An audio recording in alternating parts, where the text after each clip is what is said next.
Hey everybody, it's the Dynamite Show. Paul Fontaine, Jeff Hawkins here on the Fight Game Media YouTube channel.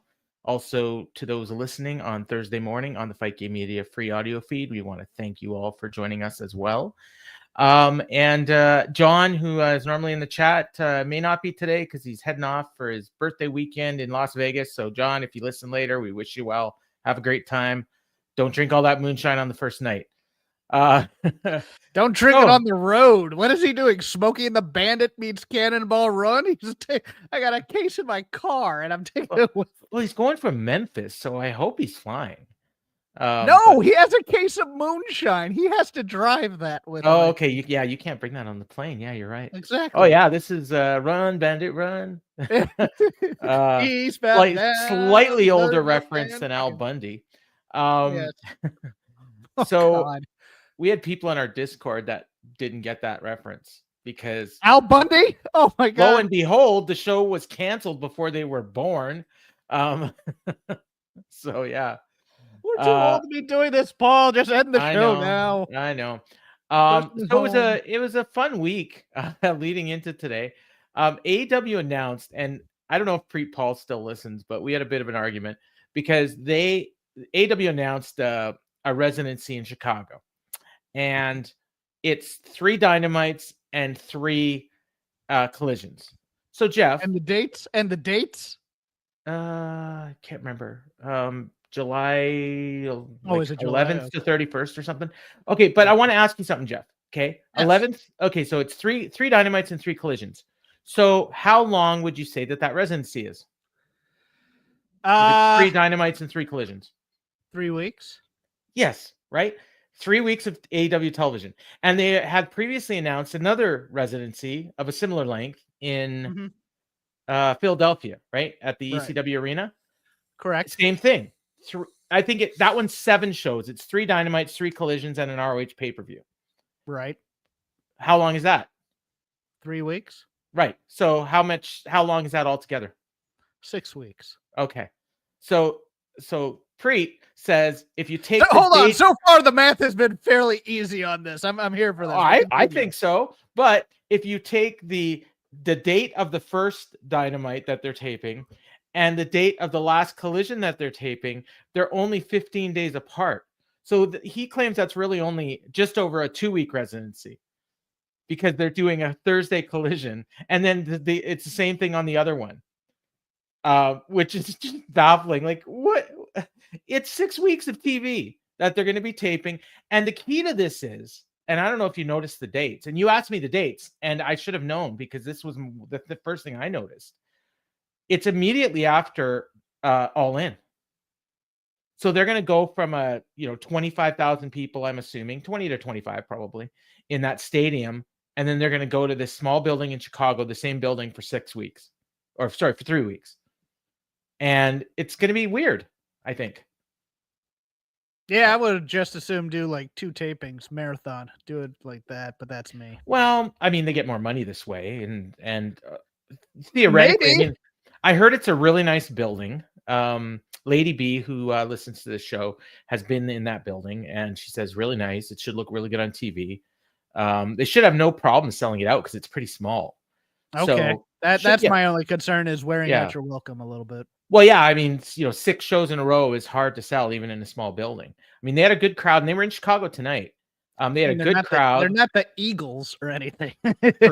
True. 6 shows of wrestling. Yeah, but it was a larger crowd than they normally get for Dynamite, but it was also like the crowd was kind of dead at times, but I think there's reasons for that we'll get into. Yeah, as Heat says, but you know what? It's a 10,000 seat building, and they had about 6,000 people or 4,000 people in it. So that was the problem. Anyway, sorry, Jeff, I cut you off. No. There was some odd strategery, to quote the W. Bush. Okay, as far as what? In terms of the reactions that they want to get from the audience. Okay. And we'll talk about this as we go from as the show goes on. Yeah. Okay. Yeah. They also announced in this news, well, I mean, the news came out earlier this week that Willow's contract is expiring, but it's most likely she's going to stay in AEW. And then, of course, today they announced, she's staying with AEW. So, I mean, that was cool. I don't think she was ever going to leave. I don't think WWE would want her. Well, I wouldn't say that. I mean, look, I'm just saying they have a fairly deep roster of women. true. Yeah. How am I going to put this gently? The cosmetic aspects of the business lead me to believe that the management there may not want Willow Nightingale. You might be right. I will say that if you look at her today as compared to 3 years ago. No, she looks great. She looks great. She looks more like a TV wrestler than she did 3 years ago. And I also think that in some ways the different look works for her. It does, and it works for her in AEW. In WWE, they cast for type. Mm-hmm. They have types that, I mean, and I hate to say this because WWE, I mean, this makes WWE sound racist. I don't want them to sound racist here. Yeah. Well, there are times where they have been just absolutely over the top racist. When's the last time a black male won a match on pay-per-view? Yeah, that's true. Yeah. That's just it's one of those things where it's just like, oh, no, not Nia Jax. I would say, you have Jada Parker, you have Lash Legend, you have Kalani Jordan. Honestly, you know who you have that is, I mean, it's funny because quite a bit. Well, no, I've seen this because I watched Level Up, and the person, like when I saw her, she reminded me so much of Willow. Was Tyra May Steele. Okay. The former Olympian. But she's older than Willow now. She is, but she's got that same, she even does the pounce. And I think the 30s thing that transferring heat put in there in her 30s. That's also because, like, look, if Kylie Ray was 24, she'd be in NXT and she's gonna be stuck as WWE ID. Oh yeah, she's on Evolve every week, and man, like this is her ceiling. She looks every bit of whatever age she is on that show, and it's not that she looks old; it's that everyone else is so young. It's everybody else is so young. Yeah. She's a mom, which puts some stress on you. And they also play up the fact that she's a mother, so that makes her seem even. I mean, you can be a mother at 22, but but she's also been on the road wrestling for what, 12? And they point that out years? As well. So I mean, that's her gimmick, and that's fine too. So, but I would say, like, I think, like, I can see what you're saying. Like, they may not want her. That's not to say she's not good enough, right? Or that this is not an indicator of talent. This is an indicator of how WWE runs their system and how they think of people. And but also what everybody else would say here is, well, they should poach her to keep her away from AEW. It's like, except then people would get mad at her. Or not at her, but they would get mad at WWE. Oh, why'd you sign her? You're not going to use her. Well, yeah, and I think there's also, I mean, look, there's also enough self-awareness that with WWE that we're going to sign her, not to use her. Where are we going to put her right now? We don't. Where she would want to sign. Yeah, we don't bench people. So good for her. I mean, I assume she got a great deal. She's part of this main event storyline. She's outkicked her coverage in AEW, in my opinion. Oh yeah. I mean, I've seen her in an opener on Shimmer, for God's sake. She's doing CMLL. She's doing New Japan. She's doing Stardom. Good for her. Good for her. What do they call her? The International Ace? I think I saw her referred to. Is that what they call her? Yeah. Yeah. Okay. And then so there's the other one that you wanted to talk about was the comments by Will Ospreay. Now there's a couple. There's the one you had, and then there's the one I saw. Okay, now look, here's the standard. Jeff Hawkins has been at work all day, so he didn't really listen to the comments. He's read the transcription, and the transcription could be incorrect. And there's already two different versions of this quote on the transcription. But here's one of them. Will Ospreay says AEW smokes WWE in every field of wrestling. We smoke them in every field of wrestling. Like, we're just better. I respect every single one of them there. They all know what they're doing. They're great at their job. They understand getting people on their feet. But we're so much more better of a wrestling company than them. Then this other one is our guys smoke them every single day of the week. They got good guys like Gunther, great guys like Randy Orton, good guys like Chad Gable. I respect all of them, but on our worst day, we smoke all of you guys. My comment originally was every field of wrestling, huh? Well, promos and angles and media are a part of wrestling. Do they smoke WWE in every field of that? Not really. No. And I mean, and also, like, the He thing thinks is, this is real. That's the problem here. And this well, is what I no, said to you pre-show. he thinks that the most important part of pro wrestling is the in-ring wrestling action. Yes. Yes. And that may be true where he works, Mhm. but that's not necessarily true in the business as a whole, and it's I will certainly grant not that. true, and it's certainly not true in WWE. Right. So, what I found interesting about that comment, can you reread the part about Gunther and Orton? Oh, this might be a misquote too, No, but this is how it is in the tweet from Yeah. WrestleOps. Yeah. Our guys brackets AEW smoke 'em WWE every single day of the week. They've got good guys like Gunther, great guys like Randy Orton, good Yes, guys stop. like Chad Gable. Okay. Okay. So, I thought it was funny that Will Ospreay, refers to Randy Orton as great. And I agree with that. And so he's basically putting Randy Orton on a pedestal above everyone else in that company, essentially, in that comment. And I find that funny because I've had arguments with people. I won't say where they're from, but you can guess. And they will claim that Randy Orton is the most overrated wrestler in history.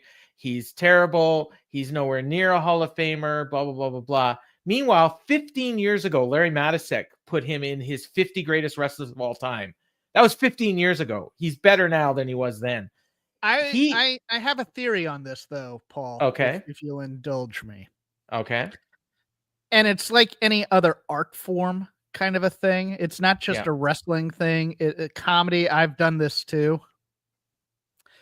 You put guys who came before you on a higher pedestal than guys who are your peers, who are very good. You know, like for me, I think this is more of a Randy Orton was a guy I watched as a kid, and he's a legend. He's great. Gunther's a guy I've had matches with in various indie promotions across the world. I'm surprised you didn't mention AJ Styles. He may have just forgot him. Well, but yeah, it's the guys who are over, and it's, hey, we can't announce everybody. Please hold your applause while I it's read just the that roster of WWE. He's always proclaimed to, AJ was like his hero growing up, and that's why he does the Styles Clash. And I don't fault him for this. This is extemporaneous. So yeah, Fernando has an interesting point here, and I've seen this point a lot, and a lot of people agree with it. The in-ring action of AEW is superior to WWE. Now, I'm sure that's true for Fernando and for a lot of other people, if that's what you like.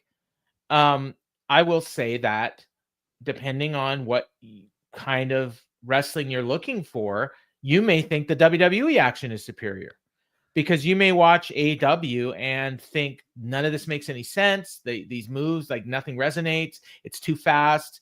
And this is a complaint I've heard and seen, and this is from people that have been watching wrestling for a very long time.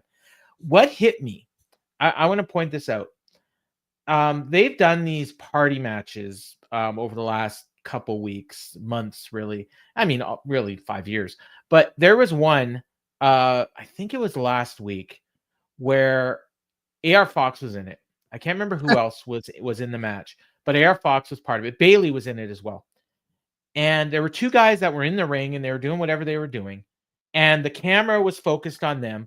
In the background, you see AR Fox standing up on the outside, just watching the action, reacting to it, going like this, putting his hands over his head, oh, well, that was he's and meanwhile, Bailey was doing what he should be doing and selling whatever put him out of the ring. And then I watched the 4-way on SmackDown, or no, it was on the pay-per-view on Sunday. Yeah, or Saturday on Backlash. And those guys, when there were two guys working in the ring, the other two guys were outside the ring, but they were down. You couldn't see them. They were, they had probably done a move. Somebody had thrown them out of the ring. They had gone through a table, whatever it was. The camera's not looking for them, basically. Exactly. Exactly. Or they're looking for the camera to see, okay, where's that camera? I'm not going to be in that camera's view, while I'm just sitting here doing nothing.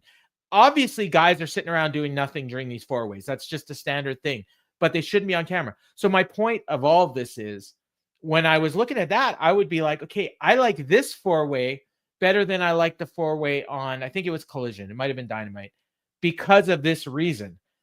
Someone else like Fernando or Maria or anyone else, and a lot of people, don't get me wrong, I'm not singling them out, would look at AEW and these moves are awesome. This is great. It's so fast. It's unbelievable. The people who went to Super Indies. Yeah. WWE is so slow. They do a move, they sit there for 30 seconds and they don't do anything. And, and the crowd goes, this is awesome, while they're just sitting there doing nothing. And that's what their fans want, and that's what they're giving them. AEW is doing this, and I think they're both great. And I like them both when they're done well. When I see something like Air Fox staring at the action, I don't like that. But 90% of the time, I love the AEW matches. There's stuff in WWE that bothers me too. When the guys, are when they don't even do anything and they're just sitting there and it's slow. When they do a 30-second, or when they do a 4-minute entrance, and then they do another 4-minute entrance, and then they do 30 seconds of action, then they go to commercial. Bothers the hell out of me. There's things about both that I don't like. There's things about both that I do like. So, yeah. I mean, I'm not going to have this debate necessarily. No. That's not the point. But I mean, I watched a friend of mine who doesn't watch a lot of wrestling text me how much he loved the Pat McAfee match because he got so emotionally involved into it, and he loved the promos, and the match was great, and he's like, yeah, McAfee, McAfee's not the best wrestler in the world, but he looked like he was fighting the guy. And like, okay, cool. And he shouldn't look like the best wrestler in the world. He's in there against the best wrestler in the world, and he's untrained punter. Yes, I mean, we'll talk a little bit about Sabu later, but but it's one of those things where it's like, I don't need to rehash this argument all the time. It's for me, it's just one of those things where it's like, as a TV product, there are times where AEW overstays its welcome on the long 25-minute opening match with all the moves and stuff to get to the single point of the angle at the end of it. Like, I liked this week. It was fine. This week seemed like shorter, and it was more focused on what the match was there for. Whereas other weeks, it just seems to be like, oh, we're just out here to have a banger. And you know what? Need a banger. Hey, Addy finished his graduation. Good. Congratulations. Congrats. Congratulations. Or I said he. It looks like a her. Sorry. My apologies. If I'll send the photo of my former IWA referee, Rob McCarron, getting curb stomped into a bunch of glass. Is this the same? Is this DJ Cass? Is this the same person? Oh no, sorry. Oh, different graduation. My fault. Well, different different name. I don't know. Anyways, let's get into this show. There's a lot that happened here. Yeah. I just want to say overall, I thought they did a really good job of promoting this show. They sold a lot of tickets. They've been promoting it for like 3 weeks. I was really hyped up for this show before it happened. And maybe because of that, I was a little disappointed by the end. Okay. There was some good stuff on this show. Don't get me wrong, but I felt, because this is the 2-week, we need to put everything in to make sure this pay-per-view thing goes. It felt like it's Tony crash studying for the exam. Yes, it felt like eating straight butter by the end. I was like, this is too rich. I can't handle this anymore. So much happened in that last segment. It's all you can eat, and we're gonna force you to eat all you can eat. Yeah. Which, I mean, it's fine, and you know what? His fans like that. So I'm not going to criticize him for it, but it was a lot. Yes. All right. So we started out, we had that music back again. So it looks like it's permanent. You Wanted War by Sum 41. I like the song. Ian Riccaboni was on the show tonight instead of Tony Schiavone. Interesting enough, on the promo video for Dynamite during Big Bang Theory, like they do the one teaser like 5 minutes before, or right before the tag at the end. The Mariah May promo is the voiceover for it still. They still Really? haven't switched that out. Yeah. There's two things. One, I will say they had Britt Baker in their opening for a long Yeah, time I'm not gonna attribute Yeah. anything to this. It But could the just other be thing laziness. is, I've seen people speculate that Mina winning tonight might mean that Mariah may be coming back. So we'll see. And I mean, that could have all been a red herring too, right? So they do. They came in. It was Ian Riccaboni in for Tony. They did all their entrances, so it was cool, but it was also kind of, like there's a good 4 minutes of nothing but entrances to kick off the show. But then once it got started, it was a really good match. It was Hangman Page again and Will Ospreay. So they're teaming up, even though they're going to be wrestling each other in 10 days against Konosuke Takeshita and Josh Alexander with Don Callis. Don Callis joined them on commentary.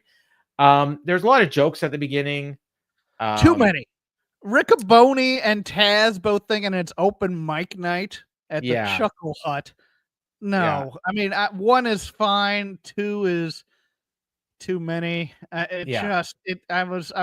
put on mute for a while.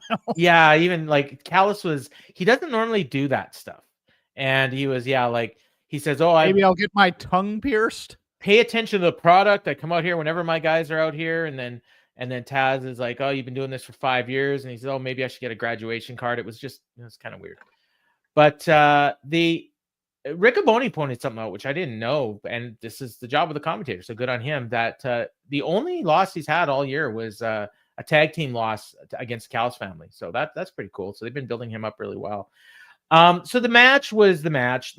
Before the break, it was just a standard tag match with getting the heat on. I believe it was Ospreay, and trying Hangman would come in, get the hot tag. After the break, when they came back, they teased the spots where Hangman was going for the lariat, and one of Callis' I think it was Alexander, ducked, and then he almost hit Will, and then Will went for the hidden blade, and the guy ducked, and he almost hit Hangman. So they're teasing that tension, and then eventually they hit a combination buckshot lariat and hidden blade to get the win on Alexander. And then after the match, they did. They were getting attacked by Takeshita and Alexander. They made a comeback, and then Will accidentally hit Hangman in the comeback. But was it an accident? And Hangman was very, very upset. And they were staring each other down as the thing was over. So very predictable, but that's not necessarily a bad thing. You want a little bit of heat between these guys leading into their match. Yeah, I mean, yeah. It's a little of the Becky Lynch problem from time to time in terms of the melodrama. It's like, yes, we're doing angry tags, and then we almost hit each other. Yeah. But I did like the finisher. I like the hidden blade buckshot lariat finish. I thought that was I mean, that looked devastating. And Alexander, I mean, he's if you like Alexander, you're gonna have to be prepared for the fact that he's the third guy in a heel stable. Not just that, but in that stable. Whereas in TNA, he looked big. Next to these guys, he looks small next to Protostar and his vitamins and Takeshita. I mean, he just, it's like the walking weapon, and he's like a thin guy who's kind of tall, and you're like, huh, okay. And he's got goofy. But live, he looks giant too. Like when I saw him in Monster Mafia, him and Ethan Page together. I mean, they both look big, but just compared to those two. Yeah, I did like that Taz explained why he's got the headgear. I like that too. That was very nice. Because I will say, I've been watching him for years, and I never knew why he wore headgear. And then it was somebody else mentioned it a couple shows ago. It might have been Riccaboni, and then Taz mentioned it here as well. So it's good that you're doing that, because otherwise it's just it just looks like a stupid gimmick that. Might be a work. It might be, but at least they're giving it a reason. Because I think at one time they claimed he wore the headgear because of the head injury that he had that forced him to retire for a while. But he did say, for those that may have missed it, it was because of cauliflower ear that he's hoping doesn't get. Yeah, and that part of the ear got amputated at one point. Oh, okay. I didn't know that. Yes. I'll have to look at his ears next time. So yeah, it was when the referee who got in between Hangman and Ospreay at the end. Ospreay was saying, "Oh, I thought it was Alexander. I didn't realize it was you." And Hangman was just furious. Will got busted up at some point, I think, in the post-match attack because his nose was bleeding pretty fierce. And he was wiping it off. So hopefully he's, broken nose. You can get over that. Yeah, Still hurts. it does. Yeah, but that's the price you pay for your craft. By the way, the price I pay for my craft here, yeah. I don't have a case because I didn't die or get permanently injured. Well, that serves you right. Now you learn for next time. Yeah, next time you got to die or get permanently injured. You could have used that for ratings or something. We got a video package, really good video package for the main event tonight. I like that they built up the main event. They mentioned it. I will say the downside to that is nothing else on this show. They really you knew it was happening until it happened. Which, as I said earlier, that they built up the show really well, but there was some stuff on the show that, like if you hadn't been paying attention the last week, you didn't know these matches were happening. And we'll get to, that's the next match actually. But the video package for Moxley and Joe was really, really good. I like. Yeah, throwing to it was a little bit rough because he threw to Alicia Toot and then he said, "Oh, my bad. Nope, we're gonna watch this video package." Yeah, there was a few like minor mistakes in tonight where that just for whatever reason I noticed, and I pointed them out in the Discord. I probably won't remember them here. Don't do that. Yeah, don't point out things. They don't want to hear your nitpick. No, I know. It was like come to me. I'll listen to your nitpick. Okay, all right. Then we got Alicia Toot, and she was interviewing Top Flight with Layla Gray. And Dante was all fired up, and you couldn't control that dude. But Darius calmed him down and cut a promo. Layla Gray's the most badass one in this trio, though. She is unbelievable.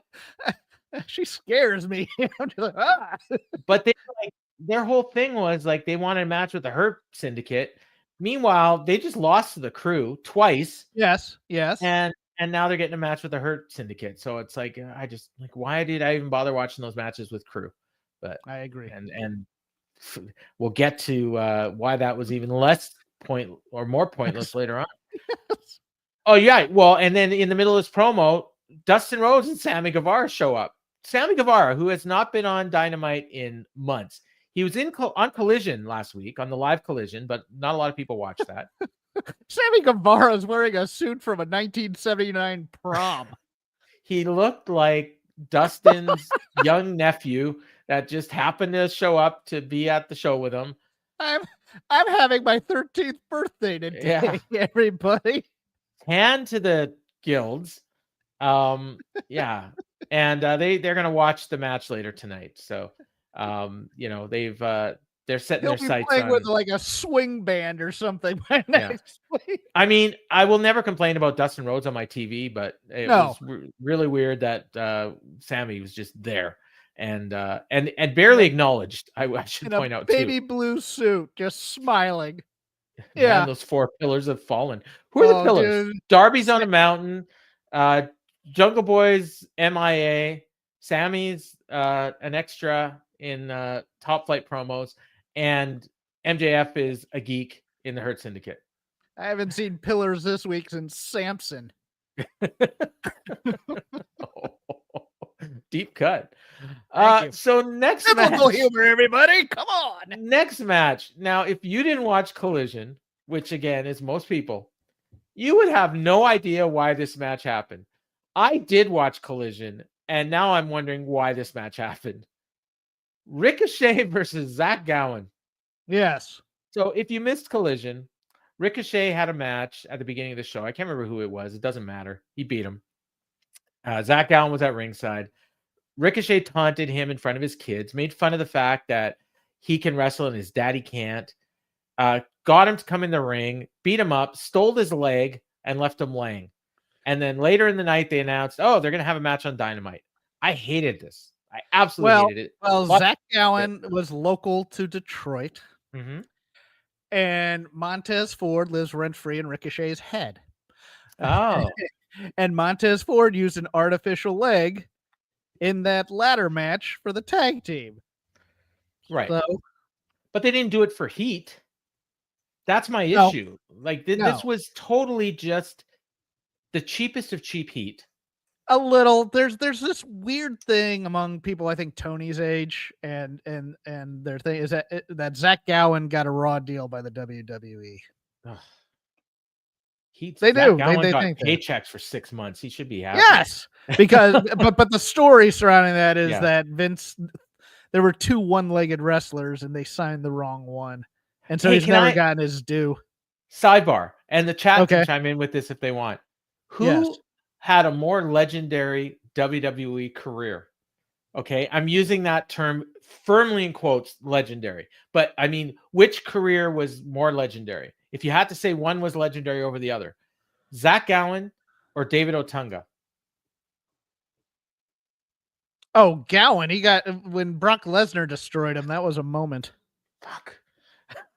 Okay, then you're. Don't get me wrong. I love me some David Otunga humor. Well, my point was David Otunga was there. He was on like the main roster for like 5 years. He was part of Nexus. That beatdown of like that beatdown John was Cena. Fantastic, and then Yeah. they ran away from it quickly. And him being with Johnny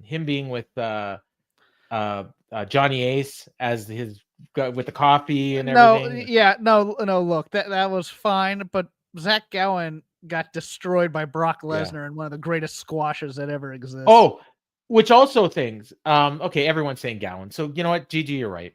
I did not have it on my bingo card that Brock Lesnar would be mentioned on AEW television in 2025 before he was mentioned on WWE television. That was a trip. Ricochet mentioned Brock. I missed that then. Okay. Yeah, no, when he was cutting down Zack, he says, I watched you when I was growing up and you're getting your ass kicked by Brock Lesnar. Okay. Yeah. So, yeah. This is a good point that John makes. Every once in a while he has one. David Otunga was in the background. Zack was at least in the main story. That's, you know what? That's a very good point, John. So anyways, they had this freaking match, and they were using David Otunga to try to get his wife on TV. And this was Gigi's point. Like he says if it wasn't for Jennifer Hudson, David Otunga wouldn't even been in the show. And I was like, well, if it wasn't for the fact, Gowen had one leg, he wouldn't have been on the show. So I'm not talking about why they were on the show. I'm talking about what they did when they were on the show.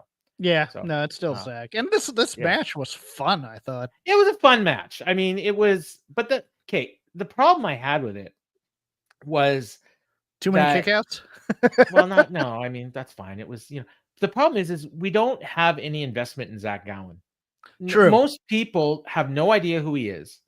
True. So the fact is he had this match is great. You had a literal one-legged man in an ass-kicking contest. Yeah, yes. That's the joke. And he's awesome. Like for a one-legged wrestler, he's awesome. If he had 2 legs, he wouldn't even be an ROH jobber. Like that's the problem. And I'm like looking at this, like, man, somewhere James Ellsworth is like rubbing his hands together, waiting for that. Hold on. What? AEW had a guy with no legs in a battle royal once, right? They did, yeah. That was on their first show. So Zack's a person of privilege. It's twice as good as that guy. No, 2 times 0 is still 0. That's true. No, it was fun. And, and he got, Ricochet kind of more or less just beat him up. And then Zack got a quick hope spot when Ricochet tried to use his scissors. And then the ref took him away. And that allowed Zack to get his prosthetic leg and hit him with it.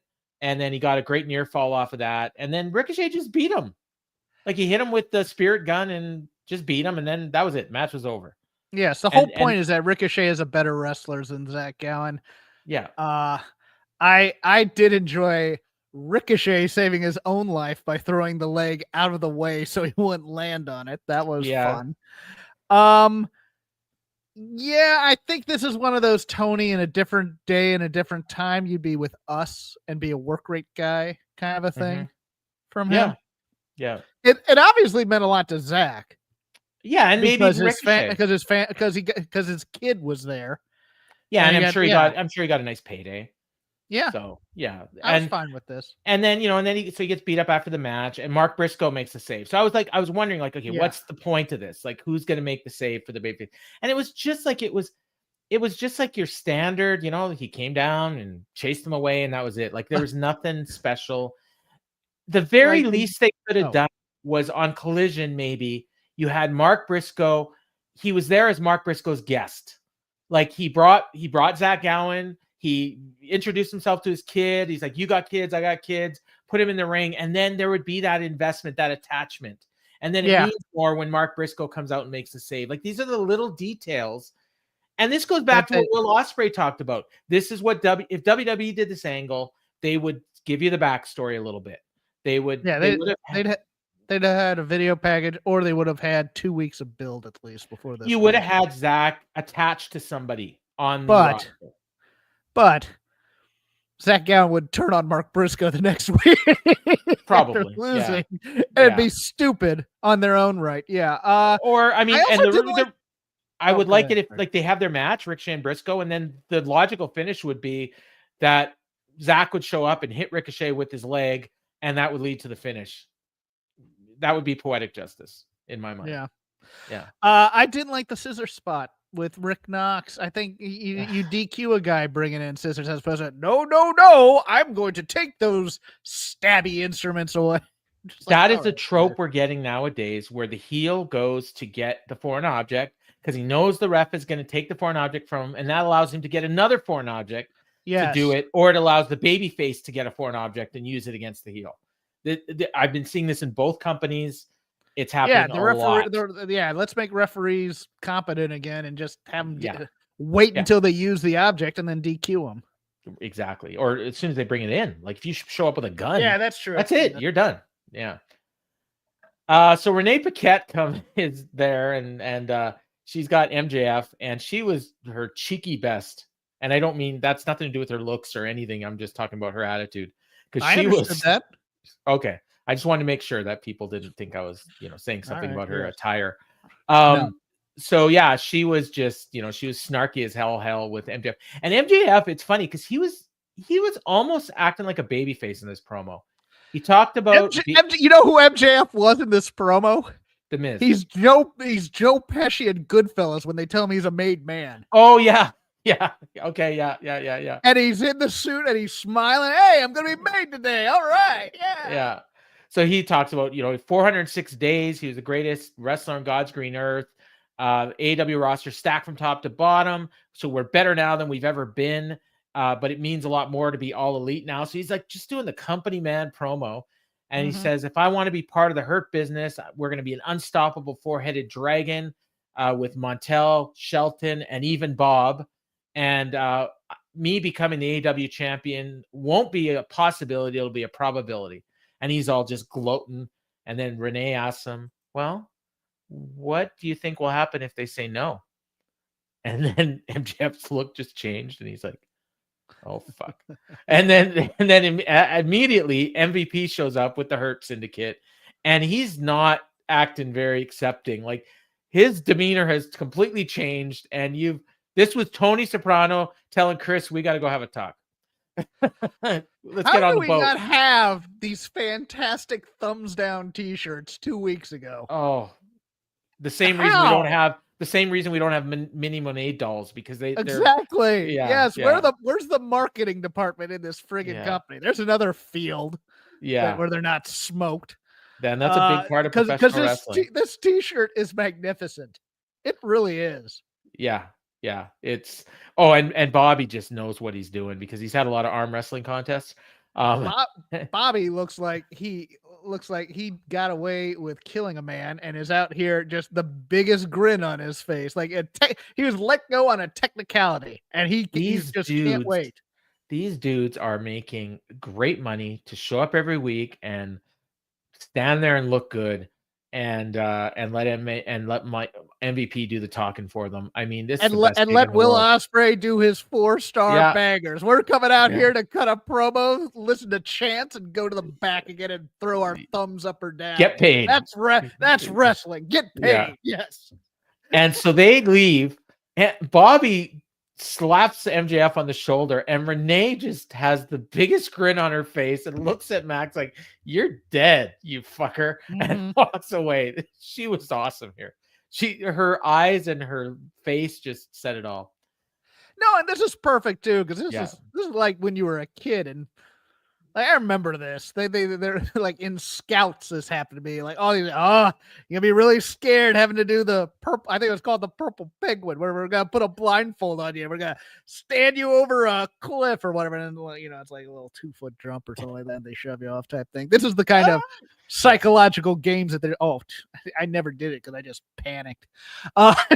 Or when your mom would like she's getting ready to hit you, and so you close your eyes and because you don't know what's coming, and then no, my mom never faked that. So mine did. Yeah. No, there was no double jeopardy in my house. Mom had the wooden spoon, and then Dad would get home and hear about it.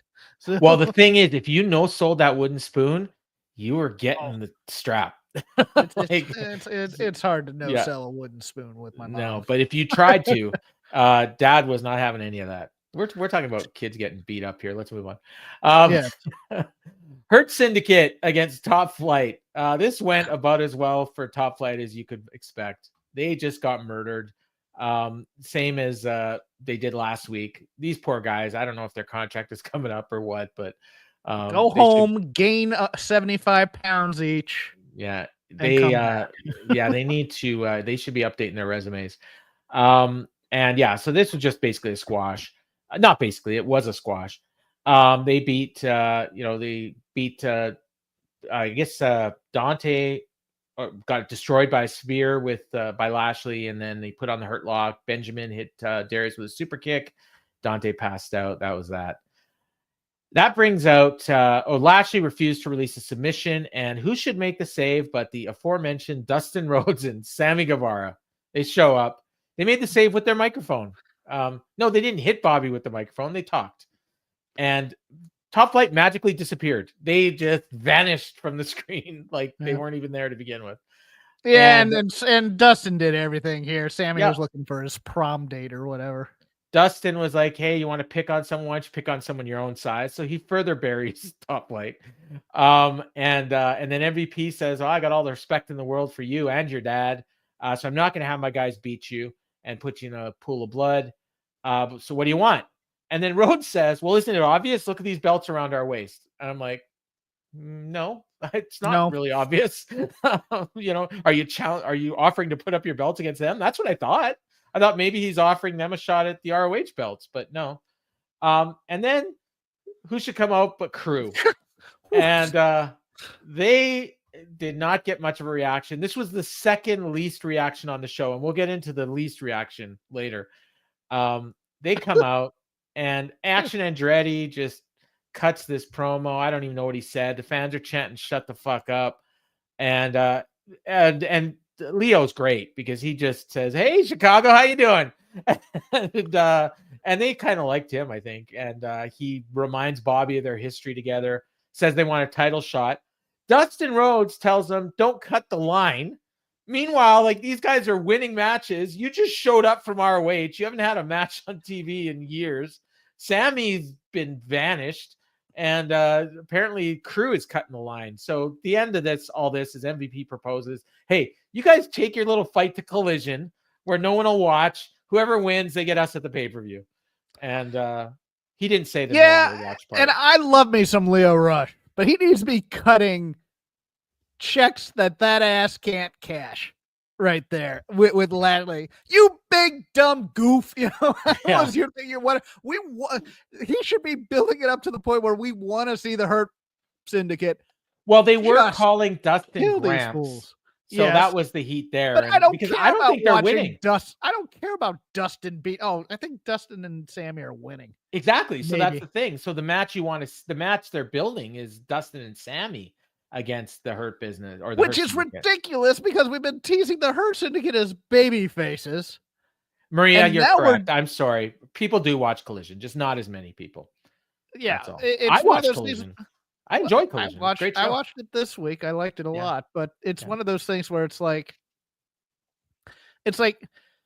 we're sending so many mixed messages about this Hurt Syndicate, and people want to cheer them, and they do the song and everything. But then they're cutting promos. But then they're cutting promos on Dustin Rhodes. I'm telling you, I've said this all along. These guys are heels. The fans they're may heels. be cheering them. They're heels, but they're setting up MJF. Yeah. For destruction. So Except are they're we not. baby They're gonna. facing I MJF don't again? think. I don't think they're gonna destroy him. I think he's gonna be. Oh, in the dirt. I think there was something in the contract, and I think that's why they set up that whole thing. But we'll get to that. Well, I think Mark Sterling is Let's let Yeah. Bob go back to Gorilla and grab MJF or Shelton. Go Yeah. back because we haven't gotten to that. So before this segment was over, MVP says, "I'm being told by the camera guy we got 30 seconds. So you people at home, don't go anywhere. When you come back, we're gonna have MJF come out here." This was brilliant. Like, I'm sorry, this was awesome. And I guess they did some crowd work in between because they were talking about it, and because they were polling the crowd during the break about whether or not they should accept MJF or not. And so yeah, like MVF is MV. It's called him MVP MVF. is phenomenal. MVP is amazing. He is such an asset to this company, as are the other Hurt Syndicate guys as well. So, anyways, after the break, they come out, and MVP calls out MJF, and his music plays, and nobody comes out. So then MVP says what I was thinking, like, oh, maybe somebody took him out. Shelton, why don't you go find him? As I was wondering, what are they doing? Like, did somebody lay out MJF backstage? I thought someone was going to lay out Shelton when they came in, that MJF had an insurance plan that he thought was a step. I actually did think it was going to be Wardlow again. I always think Wardlow's coming for some reason. So he goes to the back, and MJF is hiding behind Tony Khan and Jerry Lynn in Gorilla or whatever name they have for it.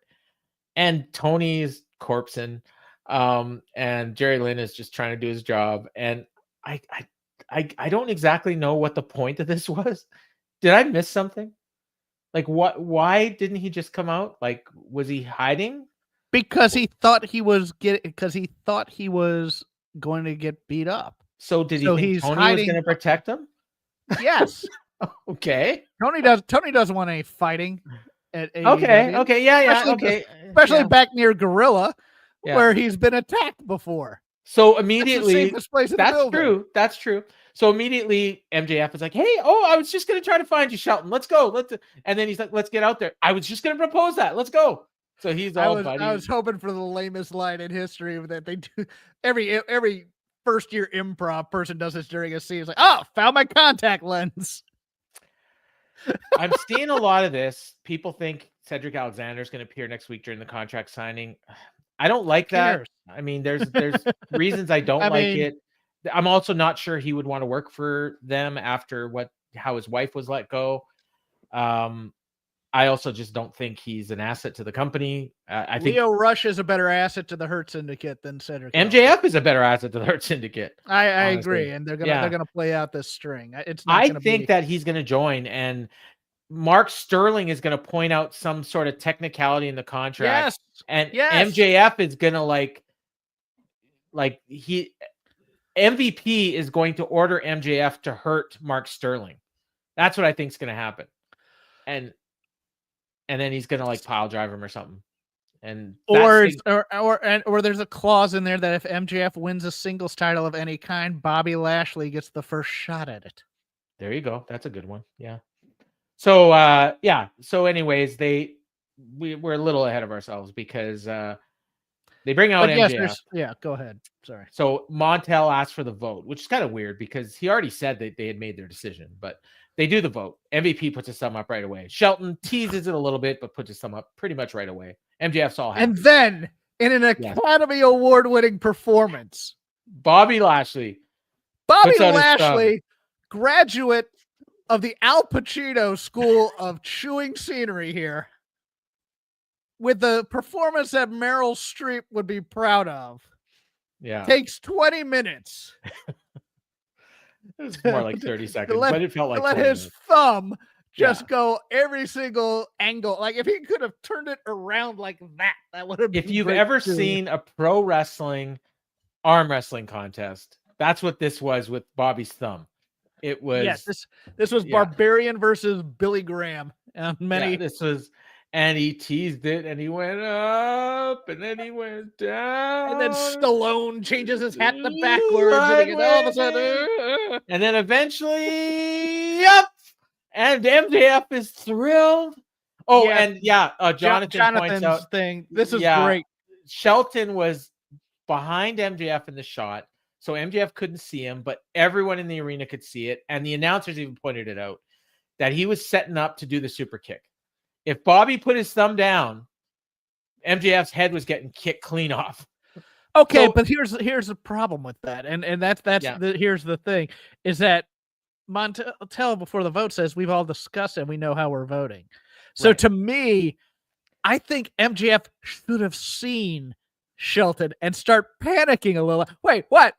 And before he got the thumbs up, I think they should have messed with his head a little bit Here's more. the thing. I think that they're not teasing MJF. They're teasing us. Yeah. They've already decided that all four of these guys are in this group. All of these teases are not for MJF. They're for us. Okay. That's what I think this is. Or maybe they're going to fool some babyface down the road. I guess we'll see. There is the possibility that they are going to bring in Cedric Alexander. Apparently, MVP has brought it up in interviews. He really wants to. I know that much. MVP does. Yes. Yeah. I don't know how Cedric feels about that, although I'm sure he would appreciate the payday. Yes. I just don't really I've seen Cedric Alexander for a long time. I just don't see much in him, but maybe there's something there that wasn't being used well in WWE. That's entirely possible. I think eventually they want Bobby Lashley to go solo, so they need somebody in there. Yeah. So Bobby Lashley accepts him.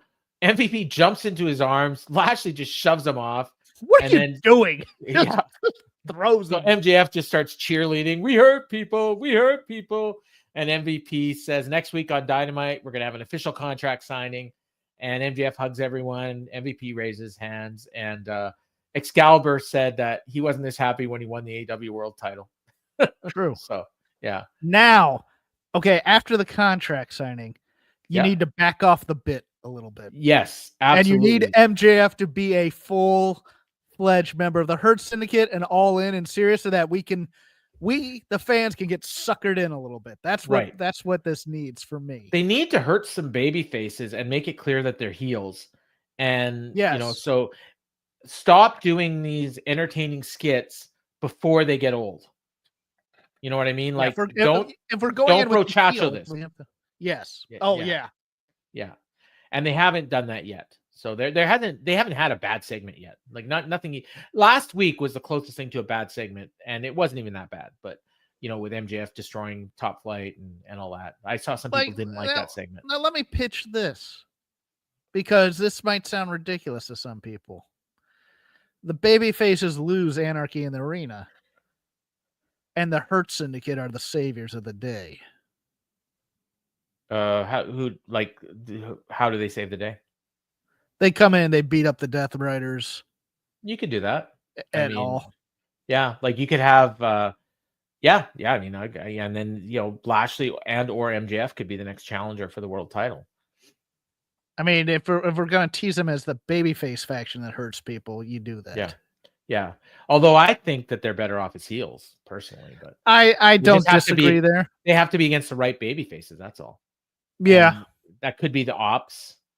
It could be Hangman and Swerve and or Ospreay. Some combination of that. It's just got to be over baby faces, and that's the problem. They don't have a ton of over baby faces in this company. It's mostly and the over baby faces are in feuds with other stables. Correct, for the most part. Yeah. So next we had a 4-way for the it was a women's world title eliminator match. So Tony's been doing these, and they had announced, I think it was on Collision last week. Tony said that she was going to do another multi-woman match, and they had announced that Skye Blue was going to be in it, and then there was going to be 2 more people, and then the 2 other people ended up being Mina Shirakawa and Azumi. Azumi was in the news. Well, Azumi and Mina were on the Resurgence show on Saturday. I think it was Saturday, or it was Friday, and they had a 3-way for Mercedes New Japan Strong Women's title, and Mina got pinned by Azumi, so Mercedes lost her belt. So that's key to something that would happen after this match. So these 2 both got added to this match after that New Japan Strong match. So this match, it didn't get Okay, a lot of crowd. before we get the match, and you just said that it didn't get a lot of crowd reaction. Here's why. Well, yeah. Well, Probably but I the same mean, reason as me. well, maybe, but you don't do a 4-way. If you want people to think people are stars, do not do a 4-way with your most over babyface coming out first. And then Azumi, who just beat Mercedes, but a lot of people don't know that necessarily. A lot of people don't know it, and nobody knows her. Yeah, and you could bring her in as a big deal after showing how she won the title, et cetera, et cetera. And then the re-debut of Mina as an official AEW talent, and then the hometown girl who hasn't been on in 10 months. This is just one of those people should be the focus of this match. This match would have got a lot better reaction if it had been built up better. Like if you had announced, okay, we're going to see the return of Mina. Excited to see all 4 of them. Yeah. And yes. Azumi, you didn't have time because that, to be fair, it only happened last Friday. But Skye Blue, I mean, they must have known for weeks that she was coming back. I think they did a promo on Collision to announce that she was coming back. So that was the first time we saw it. So yeah, that was the reason. Now the match itself was good. They had a good match. I wasn't great, but it was very good. And Mina Shirakawa looked great for Mina Shirakawa in this match. Azumi, she was fine, but I don't think she stood out in any way. No. Yeah, and that the problem is that they bring in these women from Japan, and there's a number of them, and some of them stick around and some of them don't, and it's hard to keep track of who they are because you don't see them enough. The people that watch Stardom all the time, I'm sure they were very excited. In terms of their gear and stuff like that, too. It's just one of those things where it's like... Did they even highlight the history between Toni and Mina at all? I don't remember. No. Okay. Yeah, because, I mean, she was a big part of that Toni Mariah feud. So they may be trying... they're trying not to mention Mariah. Now, is that maybe on purpose? Maybe yes. You don't know why. They could be a surprise that they are bringing her back and they want you to be surprised, or they don't want you to think of her because they don't want you to expect her. And I forgot to mention, yes, you re-debut Mina Shirakawa with new music as opposed to the stuff that everybody already knows, which lasted exactly the length of the match because Toni got so much crap on Twitter about it that he changed it back for after she won. Toni answered a tweet that somebody said, "We need Mina's old theme back, boss. I'm trying to vibe." And Tony Khan says, "I already switched it back." He responded during the show on X to this random Willie Beeman. I'm curious. I just got to know. Sucka's got to know. What? Willie Beeman. It's a fictional character. I know who he... Any Given Sunday. I want to know how many followers he has. Oh, okay. It doesn't matter. It's the Jamie Foxx character in Any Given Sunday. That's what. Okay. Yeah. Maybe it was Jamie Foxx. No, it was not Jamie Foxx. I don't think so. Willie Beeman. This is outstanding radio. There's a lot of Willie Beemans. If there's anybody listening on the radio that are already older than us. Never mind. I just watched that not that long ago. It's good. It's a good movie. I've never seen it. They mentioned that they had a history, but they didn't mention Mariah. Right. Yeah. Okay. So yeah. Anyways, so this match, and went pretty much exactly as I expected. I think on this very show 2 or 3 weeks ago, I said, okay, all these eliminators that Toni's doing, she's going to lose one, and that's going to lead to the Double or Nothing match, and it's probably going to be Mina Shirakawa. That's what I said. You can go back. Take your victory lap. Yeah. And that's what happened. But surprisingly, because I mean, Azumi and Skye Blue were right there, but Mina actually pinned Toni with a roll up. Yes. Yeah. So, and that's how Toni's been winning her matches. So that was kind of cool. It was a nice finish. And it was shocking. I think a lot of people are shocked, but Mina Shirakawa gets the win. So she gets a world title match, and immediately they had a graphic for Double or Nothing. So Toni wasn't waiting. We don't have to get a signed contract like we do in some matches. This was immediately signed for Double or Nothing. So that was good. And you were right about something. Congrats. I was awesome. Oh, and I should also point out The spider graphic showed up on the screen again. I didn't see it. Yeah. Thekla coming. Yeah, I guess. So everyone that knows who Thekla is going to be very happy and surprised. And I'm told she's very good, so I'll wait and see. Explain it to your neighbors in the stadium, guys, when she shows up, because half of the people in there won't know. Do the people in the crowd get to see the spider too? I don't think so. No, I don't all right. So post match, Storm was shocked, and then they showed that she's going to defend the title. And she starts leaving, and Aubrey was helping Azumi to the back, and she immediately gets attacked by Mercedes Moné. She's screaming at her, "You stole my title," and blah, blah, blah. So clearly that match is coming, probably at Forbidden Door, as Matthew pointed out, because that would make a lot of sense. I mean, I think they set up at least 2 matches for Forbidden Door tonight, and that's matches in August. But I think we're getting Gabe Kidd and Kenny Omega, too, on that show, and probably Azumi and Mercedes, so that's good. For those that don't know, AZM is Azumi, and it's pronounced Azumi, but it's spelled AZM. So just in case you don't know, if you've only seen AZM written out, it's the same person. And then Jamie Hayter ran in, made the save, and put the statement maker on Monet. And I should point out that Jamie looked lovely tonight. She was wearing a jean jumpsuit with bell bottoms. It was glorious. Okay, yes, it looked great. Do not butt me. I'm not butting necessarily. My question is, does she just put on the 70s gear when she gets to work? Because it looked like she was having some trouble. Well, she claimed in an interview that I saw that this is her.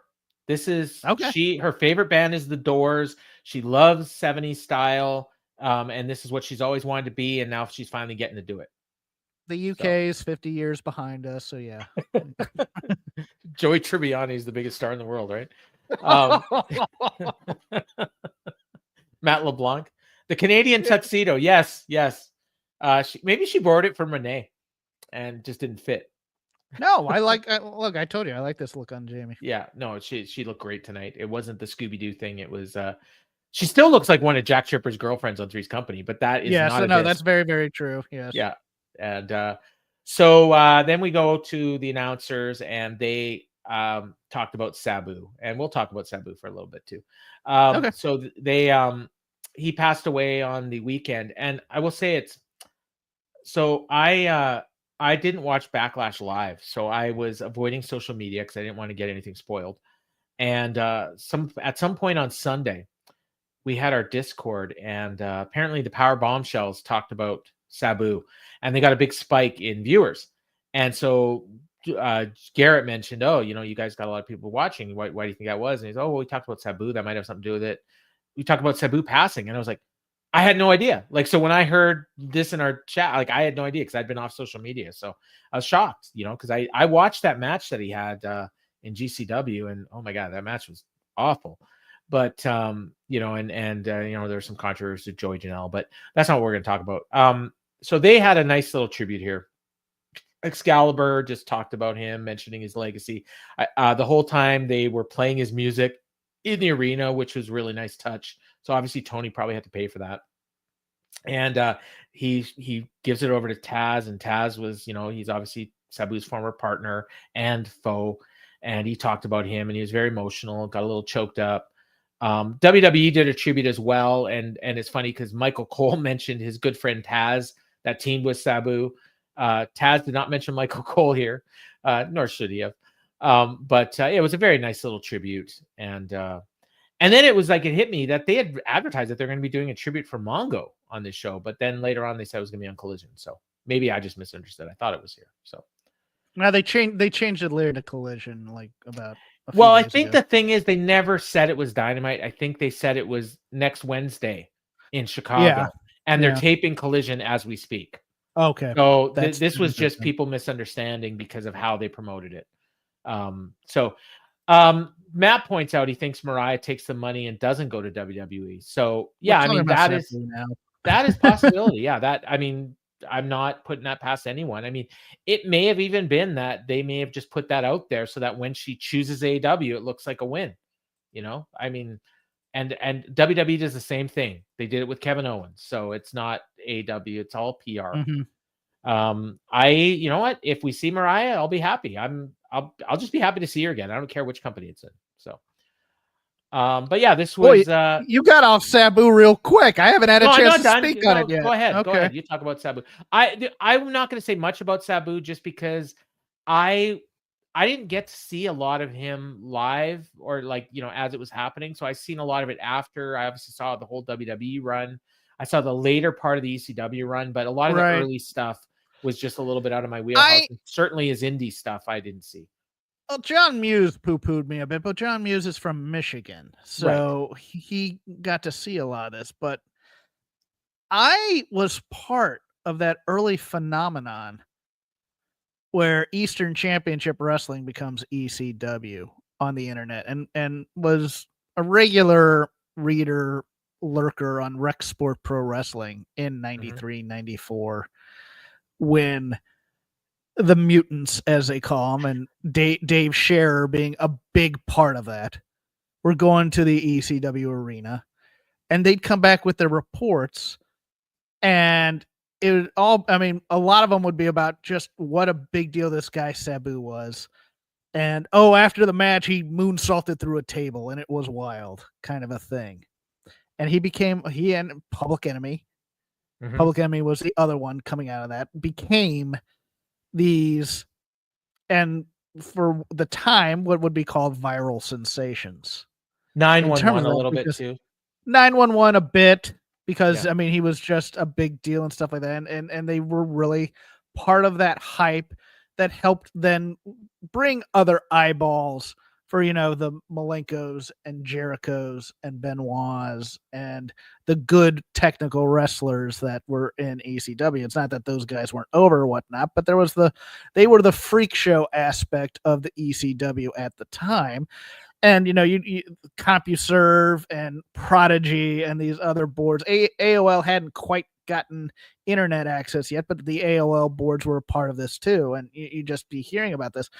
And I got to go see him in his prime. I went to Double Tables in February of 1995 and saw Sabu and the Tasmaniac versus Public Enemy. And I think that was the first. That may have been the first tape that I ever bought.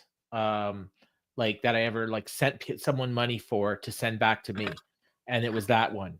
It was the Double Tables. Was there also a 3-way tables match that involved Sullivan and Benoit? No, it was Malenko. Benoit and Malenko. Yeah, that was later against those teams. So it might have been that. It was one of those two, but I think it was the one with just the 2-way, the show that was called Double Tables. Yes. I actually, if I'm trying to remember, I think Malenko and Benoit interfered in this Double Tables match, and that eventually set up the 3-way. Okay, and that was, so that would have been my first exposure to Sabu. Would have been that. So I didn't get it specifically for him, but I just got it because I'd been hearing so much about ECW.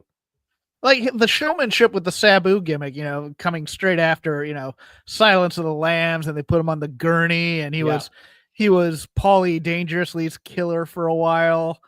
Suicidal, really, homicidal, genocidal maniac. Yeah. And then you watch him go to Japan, or maybe even before that, Japan, and teaming with Hayabusa and these guys that are, basically, they're all kind of emulating each other in many, many ways, getting more and more extreme and stuff like that. And then, but by the time he gets, he's doing all this crazy stuff. I still remember him jumping off the giant Raw sign. Yeah, that was 97 when ECW during the ECW invasion and things like that. And then eventually age catches up with him, and you're just like, oh man, you need to stop this. But I still love, guys like Lance Storm, who talk about him, and just the, I'm going to botch this move on purpose to make them think that I'm screwing up, just because it's this stuff is too clean. Yeah. And you think about that today, and you think about that in light of the Will Ospreay comment, where it's just if he ever screwed anything up on purpose, he'd be scared to death of getting a 1/4 star taken off his rating. Yeah. Or whatever. Yeah. And here's Sabu going, well, this is a fight. It's not supposed to look clean. I'm going to botch this spot right now. And, didn't Dave end up going to the ECW arena and watching one of their shows and just just trashed it in the Observer. Like I think like because he'd heard all the hype and everything. Yeah, this was like early. What was this posted? Was this post everybody getting poached out of there? No. I could This was see that fairly then. early. This was fairly early. Okay. Yeah, like I remember reading it, and it was just like, you know, he had just decided to go, but it was like he saw through what Paulie was doing. I Yeah. mean, it looked so much better on TV. And the thing is, like, Dave is looking for different things. So I mean, the crowd, like he pointed out, the crowd is into everything. Like, there's no question about that. But when you actually just watch the matches, like none of these guys are any good. Like, you know what I mean? But they were perfect for that crowd at that time. And they got over to an internet fan base. Yeah, and you don't realize, like, in that like 91 to 95 period, like, sure, you had Brett and Sean, but there was the big two were putting out some garbage product from time to time. Like don't get me wrong, you had the Dangerous Alliance, and then 93, 94, 95 hit, and so everybody's looking for alternatives, and what you had was ECW. You had Smoky Mountain Wrestling. What was that? Dave Meltzer or Dave Scherer? Because Dave Scherer was the guy I thought won wrestling with Bob Ryder, because going to the Wrestling Lariat. Yeah, no, the Wrestling Lariat was Dave Scherer going to the arena over and over and over again. Yeah, because Dave Meltzer went once and did a live report. Because all his friends who were like the Rick Skayas and Jeff Amdurs and those guys were going there and just raving about what a party this was, going to ECW. And that's what people don't understand. It's like, and people were looking for a little bit more adult content type of thing in there. And you had All Japan and New Japan. The All Japan women were killing it at this time. And yeah, there you go. Yeah. All Japan, New Japan, Smoky Mountain, ECW. That's where the quote unquote online crowd were going at the time. So, I mean, look, you can't deny that. And they end up forcing WCW and WWF to change how they were presenting, to change their style to fit them, because it was becoming too big, and that eventually is what basically sucked the life out of ECW. Yeah, well, they took all their big stars and they changed the way they were wrestling, and they exposed their big stars. Some of them too. Like, I should point out, when I said they weren't any good, you know, I mean, obviously some of them were, and Sabu was good. Like, that's the thing. Like, Sabu was better than a lot of them. Like, it was just, but like you said, like, he did things that were not traditionally, like, a traditionalist wouldn't look at it as good, but he was a good worker. Like, put up Jason's comment here. Dave Meltzer went to the arena, hated the show, and Dave Scherer got so pissed off he created. That's what I thought he was saying. Yeah. Okay. I wasn't sure what he was saying. No, that's very true. Dave was on RSPW briefly. He wasn't on that much. He didn't really go look at the ratings that he gave a lot of ECW matches. Like, they were low. Like, you know, if an ECW match got 3 stars, it was, you know, amazing. Like, you know, most of them were a half a star, 1.5, 1.25. Like, they were bad. So yeah, and it's one of those things where at least in the my peak ECW period, which was like late 93 to 96, it was like early AEW in many ways. It's like, okay, here's the hardcore stuff, here's the technical stuff. Oh, hey, here's Lucha. We can bring them in and do some things that work with our guys. Here's kind of the Japanese style stuff. I mean, you had kind of that hodgepodge. It's once you got the guys who couldn't work versus the guys who did work where people became exposed. So, all right, let's move on. We're almost done. Yeah. No, that's good. No, I wanted to talk about Sabu. We should have done it at the beginning of the show, but I forgot about it. Renee Paquette is backstage with MVP and MJF, and they're talking about the contract signing next week. And MJF points out, I want to get my lawyer, Mark Sterling, to look at it. I was like, oh, wow, they're going back to this. And Mark Sterling shows up, and MVP is not happy. He doesn't like lawyers, even though he had his own lawyer with him last week. And then MVP says, no, you don't sign a contract without making sure it's kosher. You understand business, right? And MVP is like, yeah, sure, I understand business. Okay. And they walk off, but clearly not uneasy. I think this is like a swerve. I don't know. Maybe it's just me hoping. I want Mark Sterling's not making it to that contract reading of any kind, or not making it out of it.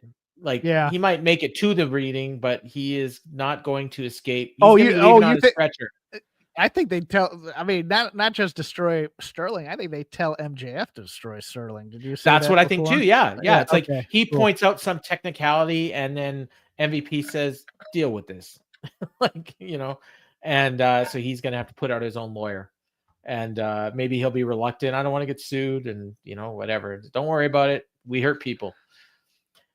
So next we got Tony Schiavone in the ring with Nigel McGuinness. So he apologized. He said, last week I went in the ring. I shouldn't have done it. I told you not to do it. And then I went ahead and did it. And he said, but there's someone else I need to apologize to. And he pauses and he says, Daniel Garcia. And Nigel pauses for a reaction. And nobody. It was, I mean, when I say nobody, it was dead silent. Like, you've heard the expression, you could hear a pin drop. You could have heard a pin drop. Like, there was nothing. His music hit and it got a tiny bit of a reaction. Then he comes out and starts talking and crickets. Yes. Cricket. Like, I felt so bad for this. And it just hit me like, and again, Maria, like when I say this, I'm not saying nobody watches Collision, but I'm saying the majority of the people that were in this crowd, I don't think they watch Collision, because this feud has only been on Collision. And these people that came here, they know the WWE guys and they know the Dynamite big stars. But I don't think they're following up on Collision and Stardom and New Japan. And, so people that aren't a part of AEW Dynamite every week aren't getting reactions. The Crew, Top Flight, So they do this speech. And Danny Garcia lost his way a couple times. Like, at one point, he's trying to convince Nigel to team with him, and he says, it would be a huge honor for you to team with me.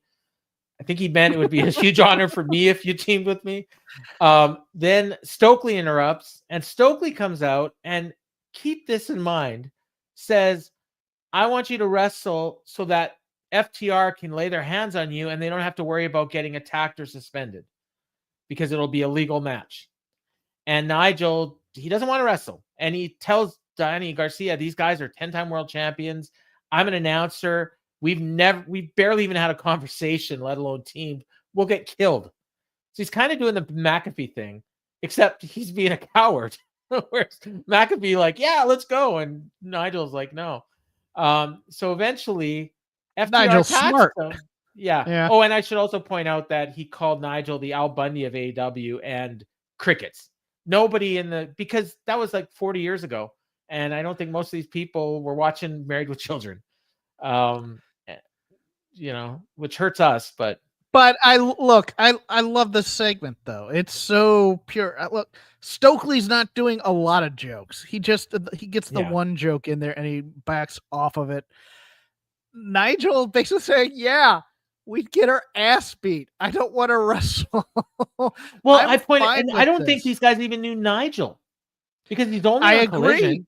Yes. Yeah. No, it's not like it's Pat Mac. If this was Taz, they would have gone nuts. Because other than the quick 1 week comeback at the last minute to enter that battle royal, and then the match against Danielson. He hasn't wrestled regularly. He did an ROH match against Lee Moriarty on no notice. It was a surprise, and it was never mentioned again. Yeah, great. Yeah. But that's which Lee is Moriarty? Okay, that's all you need to know. The one with Shane Taylor. Yes, but do you think if Lee Johnson and Lee Moriarty came out at the same time? I would. One of them has more tattoos than the other one. That's true. No, you're correct on that. Yeah. One of them has a tiger mask. No, but what I'm saying is one of them hangs out with the Vanilla Baby, and one of them hangs out with Shane Taylor. Nigel this was the attempt at kind of a reboot that Nigel's a big deal. Yeah. You can do these types of angles, but you really have to hit hard. How legendary the color commentator guy is, and what a big and the other problem is there's so many color commentators coming out of quote unquote retirement to wrestle these days. That's not that special. You know what, Matt Menard would have got a bigger reaction, and he came out later and he did get a big reaction. And I don't even like Matt Menard. Well, I do like him, but he would have got a better reaction in this spot. And honestly, it would have made more sense for him to want to team up with Danny Garcia. And also it's one of those things where yes, FTR put their hands on Nigel, but Nigel also insulted Dax with the I'm retired like your hair comment. But the fact is, okay, so Such ableism. Stokely earlier in the promo points out they want to get their hands on you in a legal match so they won't get suspended or fined. And then FTR just attacks him anyways. Yes. So I assume they're going to be suspended and they should be suspended and fined, and then Cash can come out and do the we're so sorry, we have this check for you. Oh, it will never happen, and then beat him up again. That's the whole gimmick. I love it. They laid out Garcia with a shadow machine, and they're about to hit Nigel with a spike pile driver, and Daddy Magic made the save with a chair, and FTR and Hathaway retreated. Someone had a sign that said FTR is the best, and Dax ripped it up. Because they're bad. Can we say something here, though? Daniel Garcia's a pretty good wrestler. Yeah. There's nothing in him. Well, yeah. If used, he's the poster boy for if used correctly. And if used correctly, past when it was the when Jericho got his pick of him as opposed he to got the bad lot when it was between him and Wheeler for the Blackpool Combat Club, and they chose Wheeler is a million times more over than Daniel Garcia is. Yes. Yeah. And Wheeler's a jobber.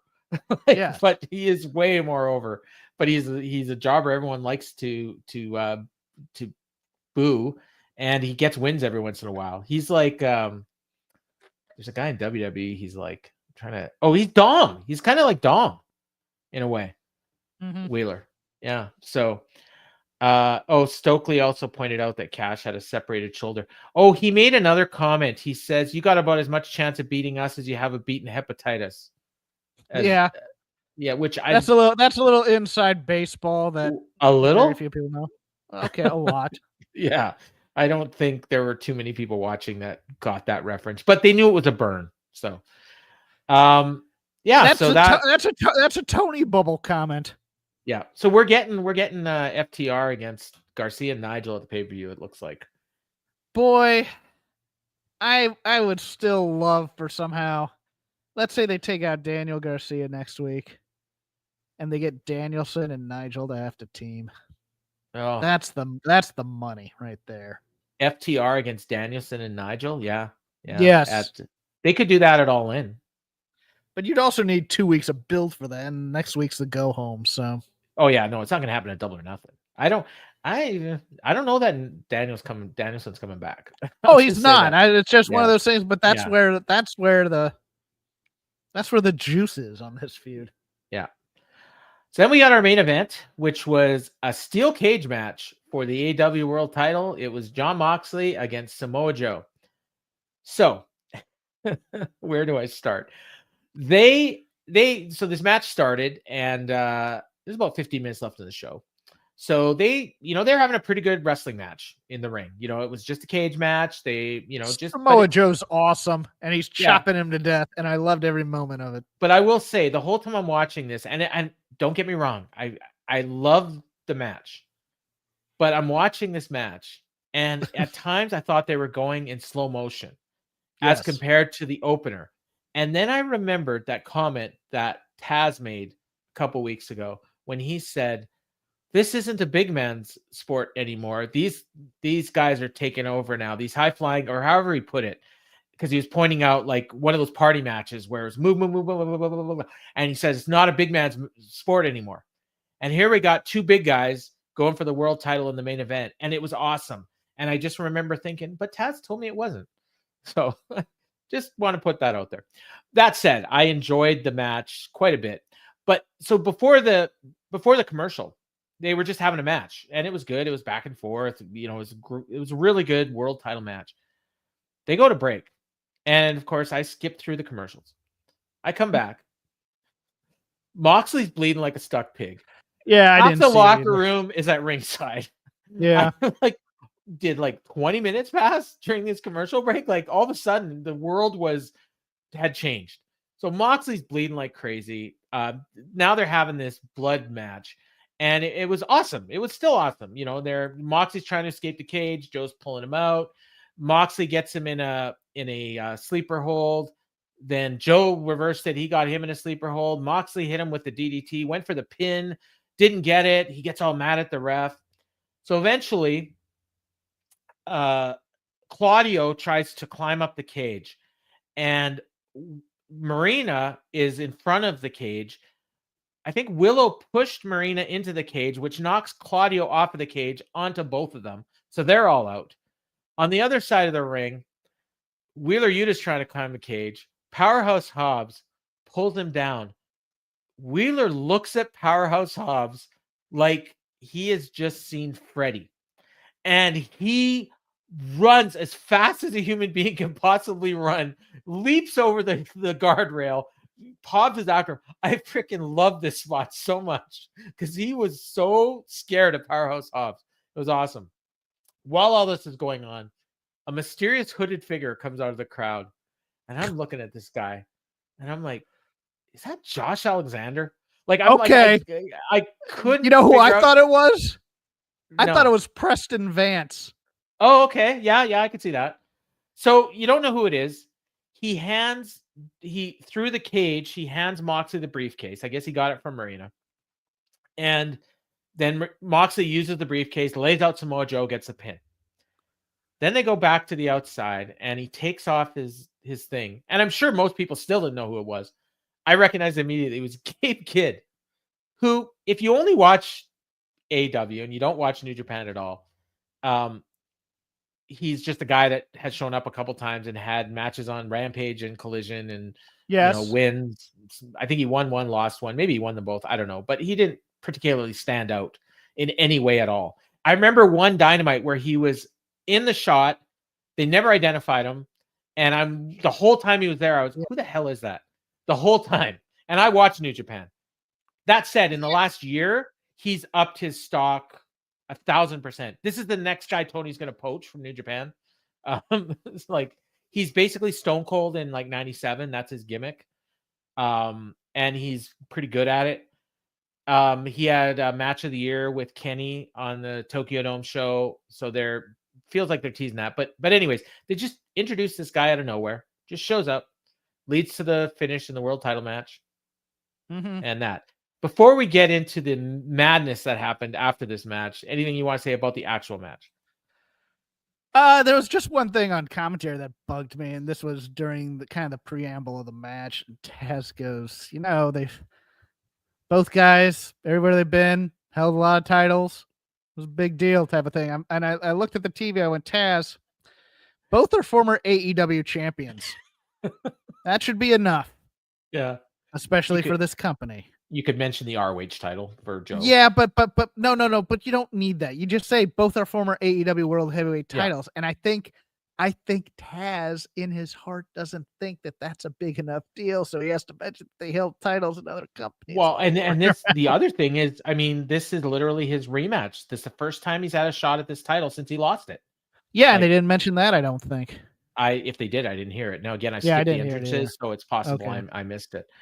So Gabe Kidd does that. So then Hobbs chases him down. Claudio smacked him in the back with a chair. Hobbs no-sold it. Kidd hit a low blow. They sent Hobbs crashing to the steps. Nightingale was driven into the barricade by Shafir. The Young Bucks music hits and they come out, and then they go back to the ring, and all of a sudden the cage has disappeared. I'm like, what the hell? And apparently, and I didn't notice this till the very end, the Bucks had a remote that was putting the cage up and down, but I don't think the announcers pointed this out.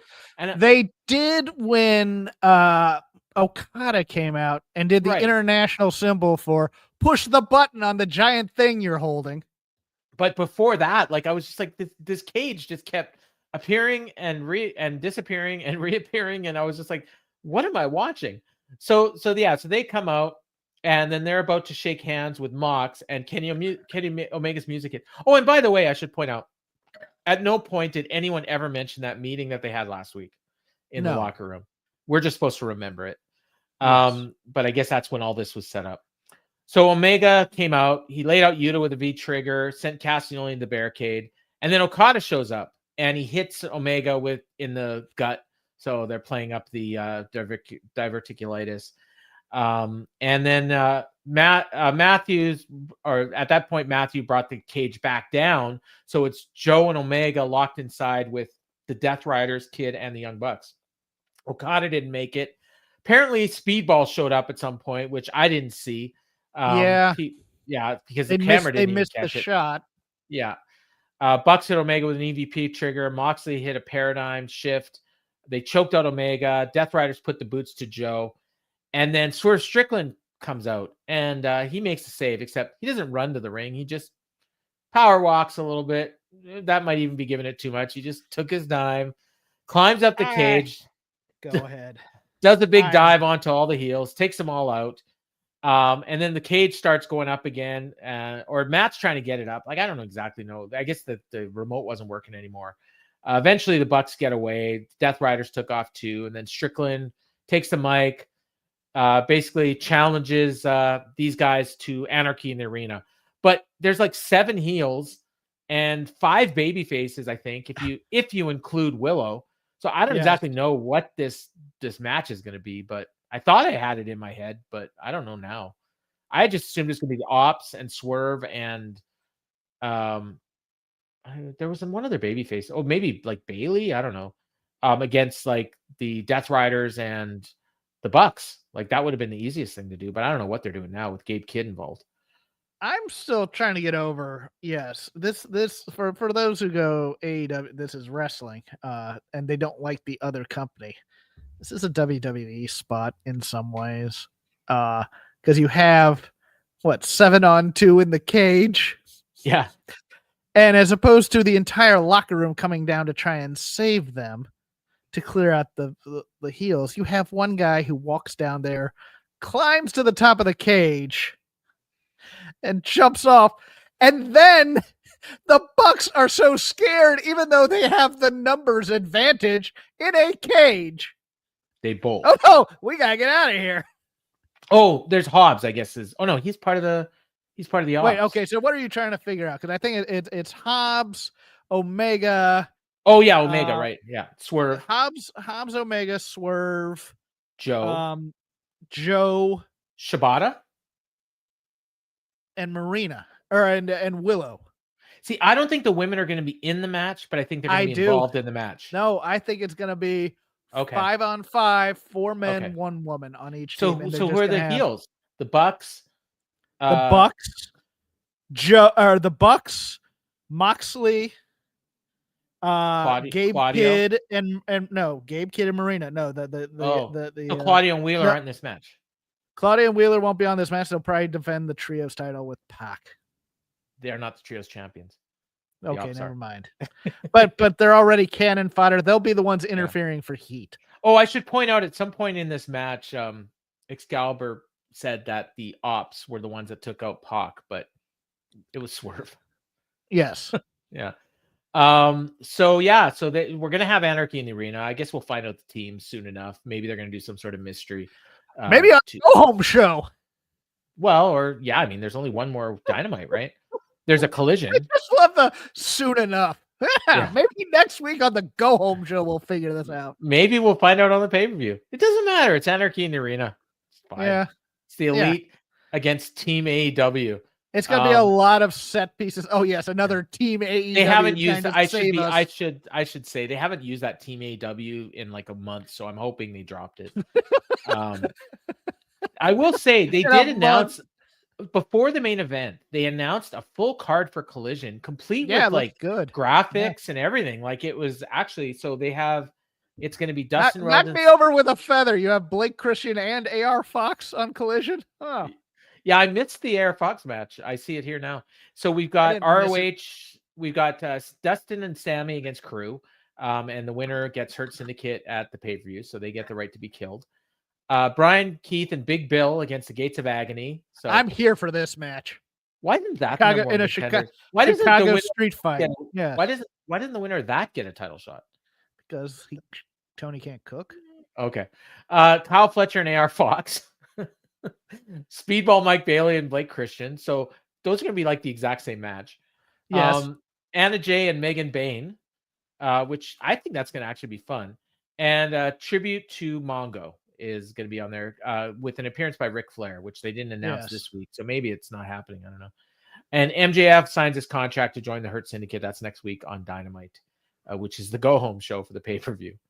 So, yeah, could be. I think Collision's going to be fun this week. I don't know.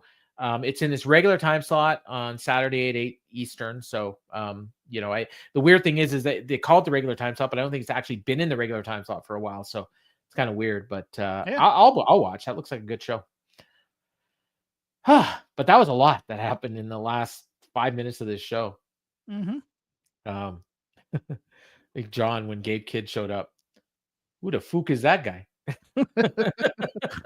Way to do it in the accent too. That was I mean, I will say, if you're not familiar with Gabe Kidd, he is great, and he's especially good at these kind of matches. He's had 2 of them in New Japan over the last 2 years, and they've both been match of the year quality matches. So I don't expect this to be any different. And I do think that it's going to lead to Omega Kid 2 at Forbidden Door. So we got that to look forward to. So, Jeff. Oh, hey, one quick thing I'll mention. Nick Wayne. He's in the New Japan Best of Super Juniors. He beat El Desperado today, who is the IWGP Junior Champion. It was a big upset, and he's undefeated in the tournament right now. So he's doing very well, young Nick. Get your plugs in. At Crap Game 13 on X. I also do a show called Shake Them Ropes over on Voices of Wrestling. This week, we're going to talk more Sabu. And Sabu is actually going to be part of Vader Club as we watch Sabu versus Too Cold Scorpio from CyberSlam 96. Oh, I remember that. Good match. Pretty darn good match. I think Too Cold got a contract with WWE out of that match. Yeah, possibly, because it's a pretty darn good match. And that will drop sometime later this week. All right. I look forward to that. Should be fun to hear you guys talking about Sabu. And for me, there may be a new show debuting on this network with me and Gigi on Monday. So just stay tuned for details on that. I don't want to say too much about it because it may not happen. But if it does, you'll hear it. So yeah, you can check out that, and I'll be back here with Jeff next week on Wednesday. We'll be go home. We'll do a quick preview of Double or Nothing, and so got 3 matches announced for the pay-per-view now. So we're cooking. Or no, 4, I think. 4. Yeah. So for Uncle Jeff, I've been Precious Paul, and this has been the Dynamite Show.